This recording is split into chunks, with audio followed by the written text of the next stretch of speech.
तो होता है एसोसिएशन रूल्स। तो एसोसिएशन का बेसिकली मतलब होता है चीज़ें आपस में एसोसिएटेड कैसे। जैसे मैं से आपको बताऊं, अगर एक्स वाई से एसोसिएटेड है तो इट मीन्स अगर वाई में कुछ चेंज आ रही है तो वाई में भी, सॉरी, अगर एक्स में कुछ चेंज आ रही है तो वाई में कॉरेस्पॉन्डिंग चेंज ज़रूर आएगी, राइट।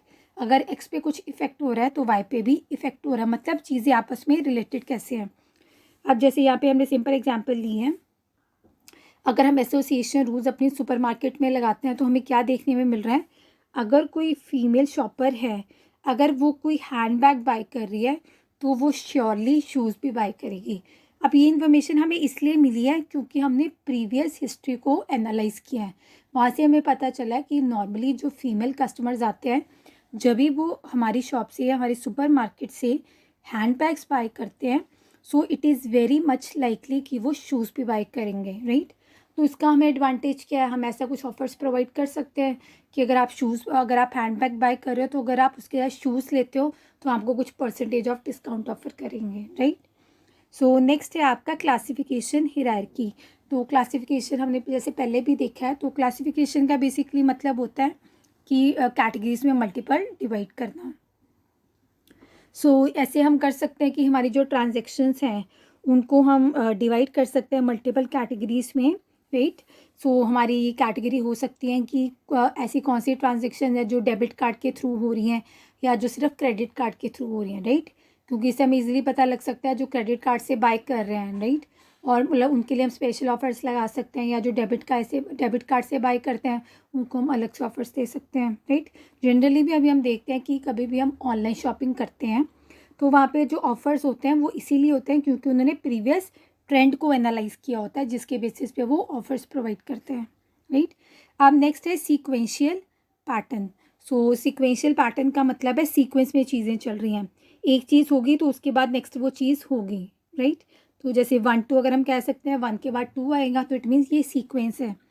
सो वो जैसे कह रहा है सिंपल हम ये डिटर्मिन कर सकते हैं, अगर हमारे पास पेशेंट्स का डाटा है तो हम उनकी हेल्प से, जैसे हमने पेशेंट्स का प्रीवियस डाटा को स्टडी किया और हमें पता चला है कि जब भी कोई पेशेंट की कार्डियक बाईपास सर्जरी होती है, राइट, सो बहुत सारे चांसेस है उसको ब्लड यूरिया की प्रॉब्लम बाद में अराइज हो जाती है, राइट।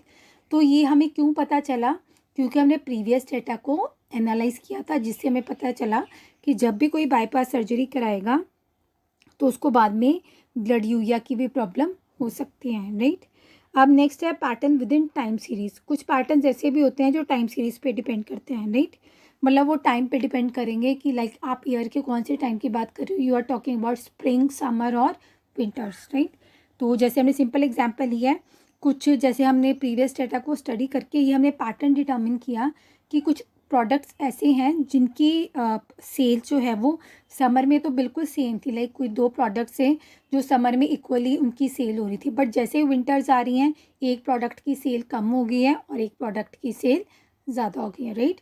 मीन्स कुछ ऐसी चीज़ें हो सकती है ना जो समर और विंटर्स में दोनों में रिक्वायर्ड है, तो वो प्रोडक्ट की सेल दोनों सीजन्स में चल रही है, बट कुछ ऐसा प्रोडक्ट है जो सिर्फ समर में बाय होता है तो वो विंटर्स में उसकी सेल कम हो जाएगी।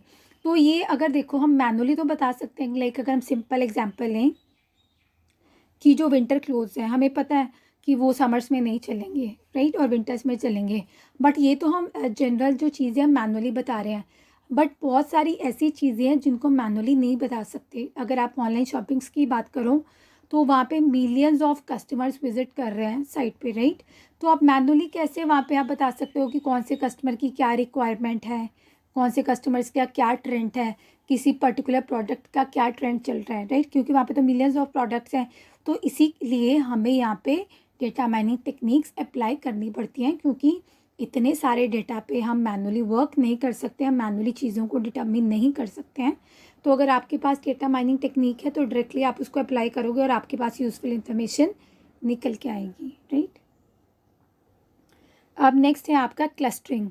सो क्लस्टरिंग इज़ अगेन मीन्स अगर आप डिवाइड करना चाहते हो ऑन द बेसिस ऑफ किसी स्पेसिफिक क्राइटेरिया के, राइट।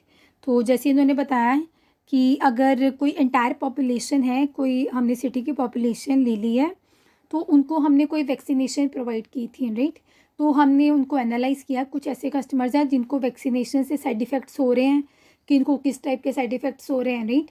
तो आप उनकी आप कैटेगरीज बना सकते हो। अब इससे देखो बेनिफिट क्या है, हमें पता लग जाएगा अगर इस पर्टिकुलर टाइप ऑफ कस्टमर, जो हमारे पर्टिकुलर टाइप ऑफ सिटी के जो रेजिडेंट्स हैं, उनको ये साइड इफ़ेक्ट्स हो रहे हैं, तो आप उनमें एक सिमिलैरिटी डिटर्मिन कर सकते हो। मतलब अगर ये कुछ ऐसे लोग हैं जिनमें शायद कुछ एग्जिस्टिंग डिजीज़ थी जिसके कारण उनको ये साइड इफ़ेक्ट्स हो रहे हैं, राइट, और कुछ ऐसे हैं जिनको कुछ भी साइड इफ़ेक्ट्स नहीं हो रहे हैं, तो आप उनको भी एनालाइज क्या कर सकते हो कि उनमें क्या कॉमन चीज़ें हैं कि उनको साइड इफ़ेक्ट्स नहीं हो रहे हैं। तो later on in the future ये आपकी हेल्प कर सकता है कि जब भी आप वैक्सीनेशन प्रोवाइड करो तो आप पहले से कस्टमर्स को ये बता सकते हो प्रिकॉशंस कि अगर आपको ये डिज़ीज़ है तो या आप ये वैक्सीनेशन